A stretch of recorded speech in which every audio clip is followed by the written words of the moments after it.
안녕하십니까. 이번 시간에는 이 운송보험에 대해서 살펴보도록 하겠습니다. 자, 운송보험은, 여러분들이 운송보험을 공부하시기 전에, 크게 뭐가 있을까요? 그림을 참 잘 그려놨는데, 여기 선박이 있죠? 선박으로 하는 운송보험이 있고, 자동차 하는 육상 운송이 있죠. 육상 운송이 있고, 그 다음에 선박으로 운송하는 해상 운송이 있습니다. 또 하나가 뭐가 있을까요? 비행기가 있죠? 비행기로 운송하는 항공운송, 이 세 가지 운송 형태가 있을 겁니다. 근데 여기서 운송보험 계약에서의 운송보험은 이 해상운송이라든가 항공운송, 육상운송을 전부 다 이야기하는 것은 아닙니다. 그래서 이 이 운송보험 계약에서는 육상운송에 관한 것이 적용이 됩니다. 해상운송은 해상보험이라고 따로 존재합니다. 그래서 이 해상운송에 해상보험이라는 게 존재하는데, 이는 해상은 육상과 달라서 바다에서 여러 가지의 위험이 존재하기 때문에 그 위험에 따르는 여러 가지의 특수성을 반영해서 보험 계약을 체결하게 됩니다. 그래서 그러한 경우에 이 해상보험이 별도로 존재하는 거고요. 항공운송도 해상운송과 마찬가지로 어떤 손해 규모라든가 성질이 항공운송과 비슷합니다. 그래서 항공운송에 관해서는 특별히 규정하고 있지 않지만 이 해상보험에 관한 내용이 준용될 수 있다라고 이렇게 많은 학자들이 이야기를 합니다. 실제로 그렇게 하고 있는 거고요. 그래서 이 항공운송은 특별하게 명시적은 없지만 이 해상운송에 관한 내용이 준용된다. 따라서 우리가 보험법에서 말하는 이 운송보험 계약이라고 하는 것은 육상운송에 대해서 말을 한 것이다 라고 하는 겁니다. 그래서 이 지금 설명드리는 게 이 육상운송에 관한 것인데, 육상이라고 하는 것은 어떤 의미까지 있냐면 육상, 호천, 항만에서의 운송을 말한다. 그래서 육상 또는 호천, 항만에서의 물건 운송만을 이 운송보험 계약의 목적으로 한다라고 이해를 하십시오. 자, 보험의 목적은 당연히 운송물이겠죠. 그렇죠? 운송물이겠습니다. 그래서 운송물은 뭐가 있냐면 말 그대로 물건이 있을 수 있죠. 그렇죠? 또 하나가 뭐가 있습니까? 여러분들 승객이 있죠. 사람. 이렇게 있습니다. 그래서 이러한 것은 물건이나 승객에 관한 보험이 인정이 되는데, 다만 이제 물건에 관해서 운송보험이긴 운송보험이지만 운송과 관련해서 특별하게 문제되는 게 이제 차량이죠. 차량이 망가질 수도 있잖아요. 운송하다가 차량이 망가질 수도 있지만 이거는 뭘로 하냐면 이 차량보험으로 커버가 됩니다. 그 다음에 승객보험은 뭐가 되냐면 상해보험이나 책임보험, 이걸로 커버가 되고, 그러면은 운송물에서 물건과 승객이고, 차량이라고 해야 되겠죠? 차량, 이렇게 할 수 있는데, 순수하게 남는 것은 이 물건만 남는 거죠. 그래서 여기에 운송보험에 있어서는 이 물건을 대상으로 한다, 이렇게 생각하시면 됩니다. 그래서 운송보험의 보험사고는 운송 중에 이러한 운송물에 생길 수 있는 모든 사고로 인한 운송물의 멸실, 훼손 등이다라고 이해를 하시기 바랍니다. 자, 피보험이익, 동일한 얘기죠. 자, 손해보험이 있어서 피보험이익이 없으면 보험계약이 존재할 수 없다라고 저번 시간에 다 공부를 하셨습니다. 그러면 운송보험에 있어서의 피보험이익은 뭘까요? 그것은 여러 가지가 존재할 수 있겠죠. 그것은 다양하게 존재합니다. 예컨대 물건에 대한 소유자는 물건을 잃어버림으로써 생기는 손해가 생길 수 있고, 그 다음에 물건을 운송을 해서 도착을 해서 그 운송물을 판매함으로써 추가적으로 얻을 수 있는 이익도 보험의 목적이 될 수 있습니다. 그렇죠? 그래서 운송물이라는 것은 운송물 그 자체를 보호하는 게 아니라 운송물을 매매함으로써 생길 수 있는 부가적인 이익도 있다라고 하는 거죠. 그래서 운송물은 이 소유자가 운송물에 대해서 가지고 있는 이익, 그리고 운송물이 도착에 의해서 얻을 수 있는 이익, 희망이익보험이라고 합니다. 이러한 보험이 있을 수 있다라고 하는 거죠. 뿐만 아니라 이 운송인의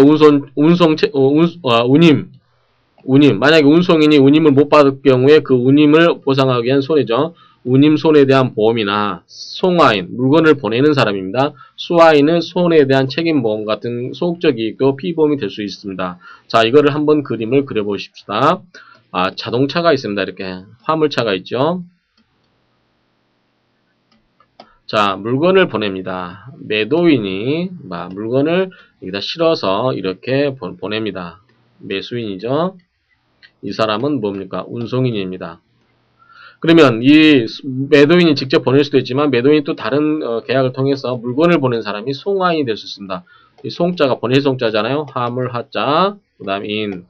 자, 물건을 보내는 사람, 그 다음에 수화인은 물건을 받는 사람이죠. 물건을 받아서 건네주는 사람, 이렇게 있을 수 있습니다. 그러면 자, 물건을 다룰 때 매도인이 자, 이 물건을 좀 부탁한다 해서 운송을 부탁한다 해서 이 사람이 해서 이렇게 처리할 때 이 사람의 잘못으로 인해서 물건이 손상될 수도 있죠. 그 다음에 수화인이 물건을 차량에서 잘 배송된 그러한 물건을 받으면서 물건에 손상을 가할 수도 있습니다. 그렇죠? 그러면 이 두 사람은 송화인과 수화인은 무슨 책임이 생길까요? 이런 것은 책임이 되겠죠. 그러면 뭘까요? 이건 책임보험에 관한 성격이 되겠죠. 그래서 이러한 성질이 있고, 자, 운송은 어떤 책임을 질까요? 운송인은 자기가 운송물에 대한 손상으로 인해서 책임도 질 뿐만 아니라 또 한 가지 뭐가 있냐면 자기가 이러한 사람들로부터 뭐를 못 받을 수 있는 가능성이 있다? 운임. 그래서 이러한 운임도 이 보험 목적의 대상이 될 수 있다. 그 다음에 이 차량 물건에 대해서 소유자는 즉 매도인은 이 물건물의 운송물의 매실로 인해서 목적물을 잃어버림으로써 손해가 발생할 수 있죠. 그래서 이것은 소유자로서의 갖는 이익이 됐고, 그 다음에 이 매수인은 물건을 팔아가지고 예컨대 물건을 받아가지고 이것을 거기서 팔아가지고 예컨대 이익을 예컨대 1,000만 원을 이익을 얻을 수 있는 경우, 그런 경우는 그러한 이익까지도 그걸 뭐라고 하냐면 희망이익보험 이렇게 다양하게 전제할 수 있는 거죠.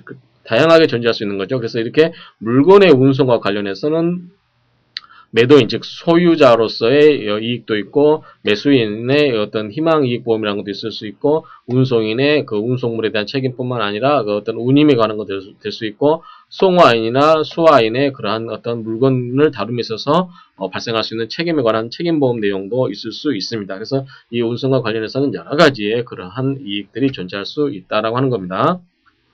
자, 보험가액은 뭐죠? 보험가액과 보험금액 차이가 뭐라고 했죠?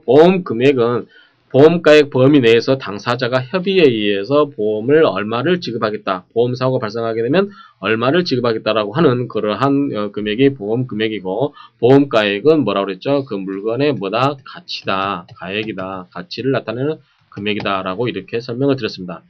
자, 당사자 간의 합의가 있으면 그에 따릅니다. 그 다음에 당사자 간의 보험가액에 대한 정함이 없으면 발송한 때와 곳에 있어서의 그 가액과 도착까지의 운임, 기타의 비용을 보험가액으로 한다라고 하는 거죠.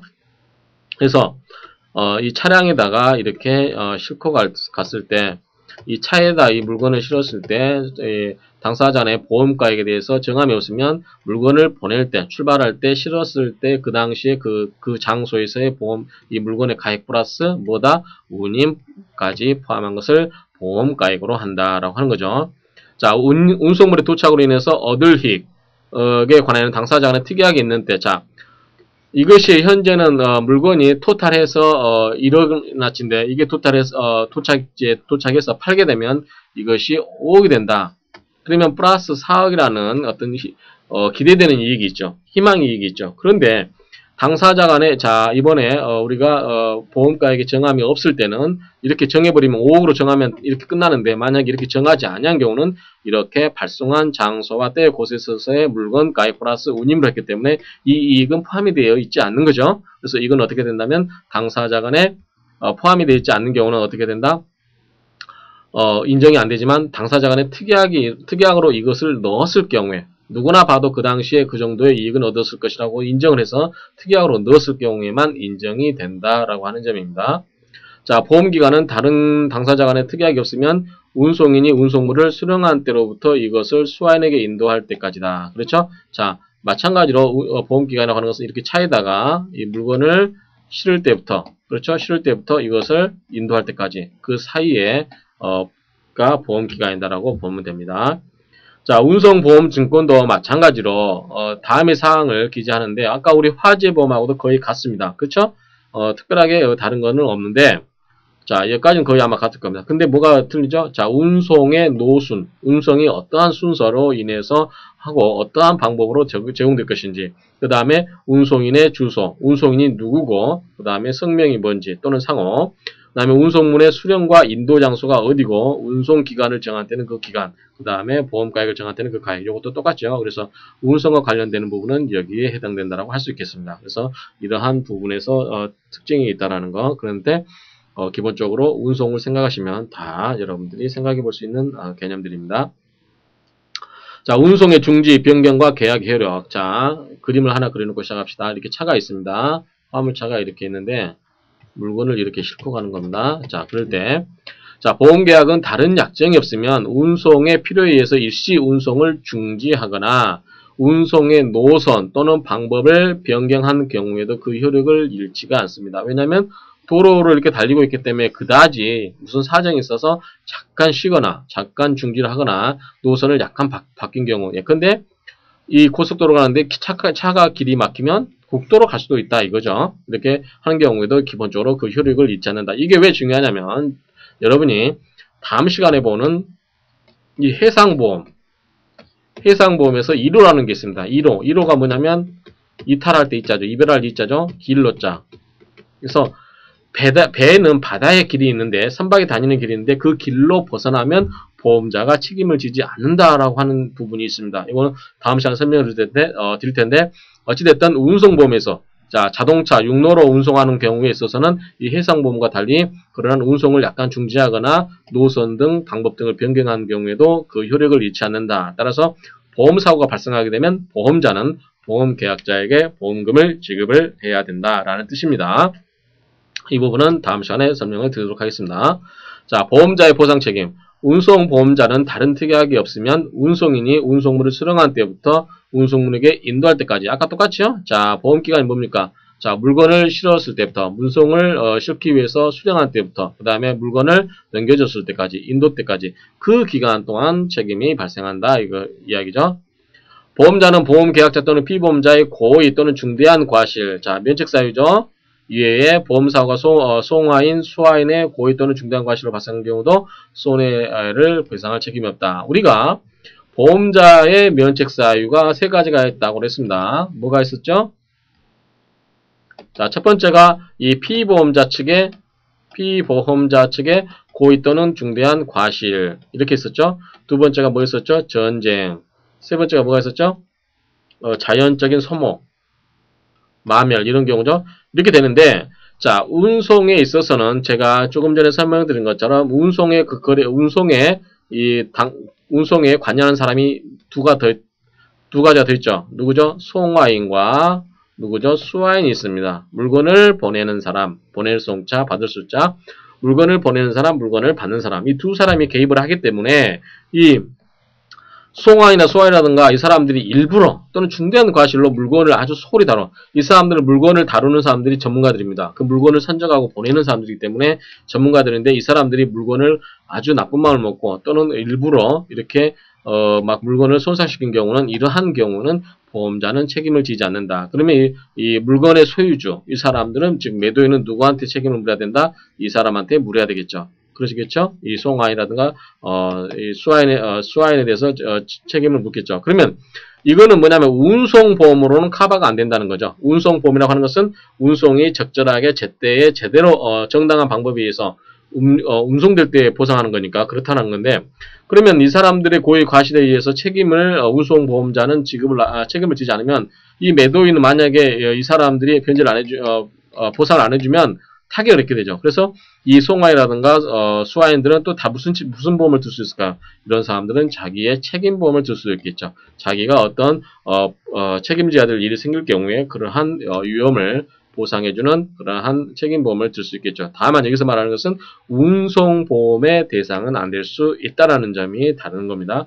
그것은 다른 보험에 의해서 커버되는 것은 별개의 문제인 거죠. 그래서 이런 식으로 운송보험에 대해서 살펴보았습니다. 그래서 운송보험도 화재보험과 마찬가지로 어떤 운송에 있어서 특별한 점이 있는데 다만 우리가 운송보험에 있어서는 뭐냐면 육상, 하천, 항만 이러한 내륙 이러한 경우에만 이 보험이 적용되는 것이지 항공이라든가 선박으로 운송되는 그러한 해상보험은 적용되지 않는다. 왜냐하면 선박으로 운송되는 해상보험이라든가 그 다음에 항공보험의 경우는 굉장히 리스크가 크고 그 다음에 거기에 운송 방법에 의해서 독특한 측면이 많이 있기 때문에 육상 운송과 구별되는 측면이 있다라고 하는 점, 이러한 점을 잘 유념하시기 바랍니다. 수고하셨습니다.